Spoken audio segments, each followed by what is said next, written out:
Hey, welcome to this tour of the moving staircases from the first two Harry Potter films. Specifically, this is a synthesis of the full-scale partial set that was built for the first film and reused in the second, that featured a handful of staircases, one of which actually moved. It's a synthesis of that set and the miniature, which encompassed a much larger space and was built to dovetail perfectly with the set through, visual effects, through compositing. Some things that are not reflected here are the digital extensions to the top of the space that are seen in the first film. That kind of made it keep going on forever and ever and ever. I also haven't included the extra motion control plates of the miniature that they composited into the second film to extend the space further downward. We're also missing, as you can see, the paintings, the moving paintings, which are very important to the look of the space in the films, but not important for my goal, which was to be able to understand and visualize the 3D sort of geometry of the staircases themselves. Adding the paintings was just going to be too much work. Before we get into this and really explore this thing, a couple of technical notes. One thing you'll see is that when I move, the shadows of everything, they get much sharper. So you'll see that change when I stop or when I move. That's just a technical limitation of Blender's Eevee render engine, which allows for sort of near real-time rendering at the expense of quality. You'll also notice, as I move around, that I've activated something called backface culling, C-U-L-L-I-N-G, which basically means that the walls of the room are only visible from their inside side. That way we can always see into the room without having to manually peel away the walls or even just build the whole thing three-sided like they did with the original miniature. Hopefully that all makes sense. And if it doesn't, hopefully it'll make sense as we go. And we're going to start off with a basic tour. So first let's get in here and actually simulate Harry's first steps into this space. He starts off down here. I don't know exactly how far the set extended, but we first see him coming in right around here. So he walks up through here, more big archways, and you walk up through here, and this is what he sees. Now, the floor of the space down here is never actually shown in either of the films. As I mentioned, in the second film, it's extended downward through additional shots of the miniature that were flipped 180 degrees. And in the first film, you just never see quite that low. But that's where the floor of the actual miniature was. For the set, there was a blue screen floor that sat a little bit higher, looked a little something like that. So that way that they could do downward extensions in a couple of shots. You never really see too far down, but they did a little bit of downward extension with the miniature and so forth. So anyway, this is what he first sees, and there's a great shot looking out just into the miniature with some kids composited onto the various stairwells, looking first down this way and then slowly panning all the way up to see just how crazy huge this space is. And then there's a bunch of digital extensions up here and also digital moving staircases. So that's what we see, especially in the first film. There's also some reverse shots looking this way. That's where we actually see Harry and all the other Gryffindors walk up into the space. So that might look familiar. And then in the second film, see if I can do this, there's a great big shot that's really confusing to watch at first, where the camera goes vertically downward through the space, twisting as it goes, and then pulls in to look at the actual set composited into it. Camera moves something like that. By the way, to make these moves in real time, I'm using something called a space navigator from the company 3D Connection with an X, not a C and a T. These days, I believe the product is called a Space Mouse, but it's the same thing. Really cool device that I strongly recommend if you're into any sort of 3D work, because it's a cool 6 degree of freedom device that lets you move around in all kinds of cool ways that are a little bit trickier to do if you're just using a mouse. Anyway, let's pull back and continue the tour with a broader look at what this space looks like. Again, we just moved through the wall there. Like I said, there's that backface culling, so as we rotate, you're going to see walls appear and disappear dynamically. But so this space, I would divide it up into three basic components. And so the first one is down here where we started. That's that entryway. It's got a few arches and some small steps and a small little chamber over here that doesn't really go anywhere. And then it's got the stairs that lead up to the second component, which is the main space here. It's a very tall, narrow space. Extends all the way up here. I don't really know exactly where the ceiling was in the miniature. They may not have even had one, but I do know that these are the top landings that they actually built. Again, it was all extended upward digitally, so it kind of continued into infinity.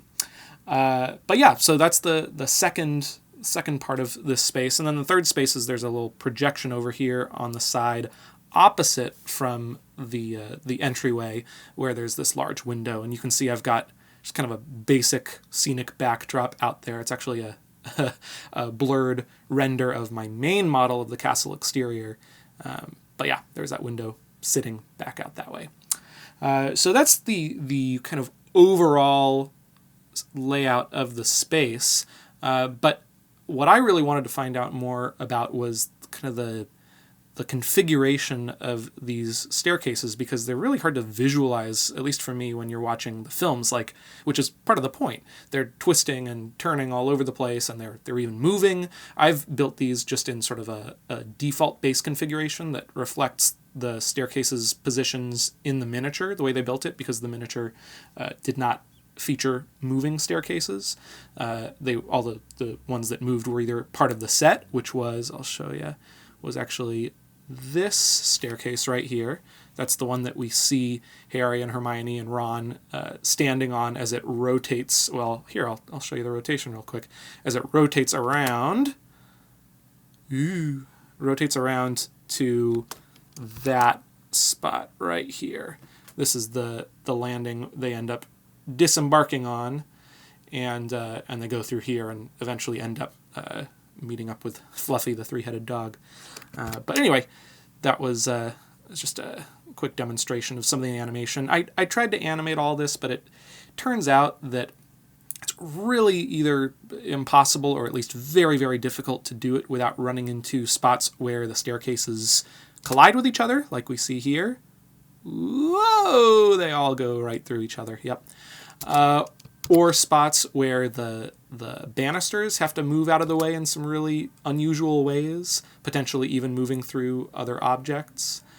And there are spots where it's just really difficult to figure out a way for it to, even make sense in the first place. So those are a few notes on the actual rotation. I'll show you real briefly what it looks like if they all rotate. I only rotated the ones in the center, because those are the only ones that we ever see rotating in the films. And I set them up to only rotate from the base.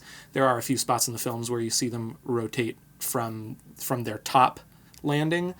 Who knows? Maybe that's the trick to get them to actually fit within this space. I don't know. But at this point I've given up and just kind of assumed that magic is the only way to really make it work.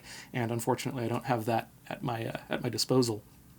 But we can study the layout of these staircases, which will be somewhat familiar if you ever played any of the games based on the films. I never really did, but I've seen some YouTube playthroughs, which have helped me understand a little bit about how those games are set up, and they do a pretty good job of emulating the basic feel of the space, but the details of the layout are not precise, whereas this model actually step for step, literally inch for inch, tries to map out exactly where the stairs went in the original layout, which I should mention, the layout did change after the third film, or starting in the third film. So this does not reflect any of that. This is just purely for the second film. But let's look at the layout of the staircases, kind of the main course here. So if you look at these here, I'll show you from the top. If we look at these in plan view, it looks a little bit funny because of the lighting here. Let me change that. So if we look at these in plan view, you can see that, no, it's not the best way to show you. I'll show you this way. Nope. There we go.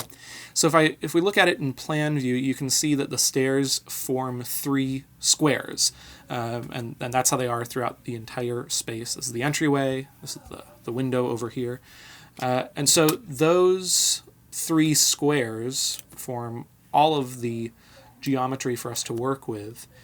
And what you see is that the middle floors are by far the easiest to describe, the ones that are right in here, because those just form 2 helices, think like a double helix of DNA, except you've taken each of the 2, in this case clockwise spirals, and you've split them apart from each other, one on this side, which is the side closer to the entry, and one on this side, which is the side closer to the window.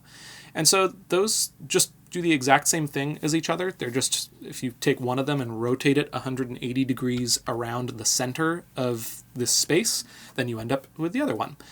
So that means that for each floor, since each landing has a little doorway to other parts of the castle, and since there are 2 spiraling sets of staircases, that means that each floor has 2 doorways that are kind of opposite to each other in some way. For example, this floor has this door and this door. This floor has this door and this door, etc., etc. So those are the middle floors in here. Pretty easy to understand those. The top gets a little bit more complicated because in this area right here, the 2 spirals, the 2 helices, they, I hope I'm pronouncing that right, they actually change direction temporarily so they can flip sides. So the one that spirals up on this side then changes so that it spirals up on this side for the last little bit, and vice versa, ending at these 2 landings here, at least in the miniature. So that's the top part. Again, you end up with, they're doing the exact same thing, just switched by 180 degrees, but there's this fancy little counterclockwise twist where they switch positions. There's another one of those, if we go back down toward the bottom, there's another one right here. So this spiral actually starts off on this side where the entryway is, and then it goes over to the far side for the middle part, and then it ends up back on this side. And then the reverse is also true. The thing is, the bottommost levels, the layout is a lot less regular and symmetrical. Once you get below that twist I mentioned right in here, all these areas down here, they kind of do their own thing and lose some of the symmetry, and it's a little bit goofier and maybe even a little bit more Hogwarts-ish, you could say, Hogwarts-esque. But once you get into these areas up here, it's all pretty regular in terms of the geometry. So that's how it's all laid out. One big final question I had for myself as I was exploring all these cool nooks and crannies and wandering up and down the different staircases and kind of seeing what it would look like if we came over here from the window and we looked back into the space, or what would it look like if we stood at the bottom and looked straight up, or went all the way up to the top and looked all the way down at the bottom. There's a lot of cool things to explore here. But one thing that I started asking myself as I was doing all of this is, okay, the filmmakers had a very specific scale that they built this to when they were building the miniature, because it had to, again, dovetail perfectly with the actual full-scale set that they built for this small section right here.